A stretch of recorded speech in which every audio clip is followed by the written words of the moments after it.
pays a visit to Moses. But who's Jethro anyway? Jethro is a midnight priest and the father-in-law of Moses. He plays a significant role in the narrative of Exodus. Jethro's daughter Zipporah is given in marriage to Moses, who had fled Egypt after killing an Egyptian taskmaster.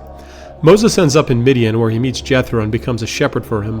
When God calls Moses to lead the Israelites out of Egypt, Zipporah and her children initially go with Moses, but later return to live with Jethro. Jethro hears about the miracles God has performed for the Israelites and goes to meet Moses in the wilderness.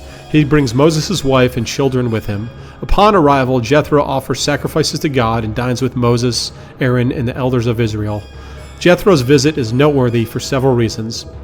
His recognition of the God of Israel. Despite being a midnight priest, Jethro acknowledges the supremacy of the God of Israel after hearing about the miraculous events surrounding the Exodus. His wisdom. Jethro's advice to Moses on organizing a judicial system demonstrates his practical wisdom and insight into effective leadership. His inclusive role.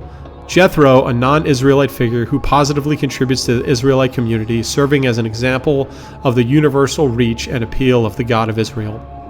In sum, Jethro is portrayed as a wise, understanding, and supportive figure who plays a crucial role in the development of Israel's early judicial system. Family reunions, am I right? The Israelites have been through so much. Red Sea crossings, water from rocks, and defeating armies. In chapter 18, Moses gets a surprise visit from his father-in-law. But this isn't your typical let's catch up over coffee visit. Jethro hears about all God has done for Moses and the Israelites and decides it's time to see the extraordinary man and offer some pearls of wisdom. The value of outside perspectives. Jethro is our first theme, yes, the man himself. What's crucial here is that sometimes we need someone from outside our immediate circle to give us a different perspective. Jethro, being a Midian priest, is not an Israelite that has a fresh set of eyes for Moses. Never underestimate the power of different perspectives in enhancing your understanding and decision-making. Too much of a good thing? Jethro arrives and is taken aback to see Moses single-handedly judging the people from dawn until dusk. Picture a one-man customer service desk for an entire nation. Exhausting, right? Jethro drops the bomb. What you're doing is not good. The pitfalls of micromanaging.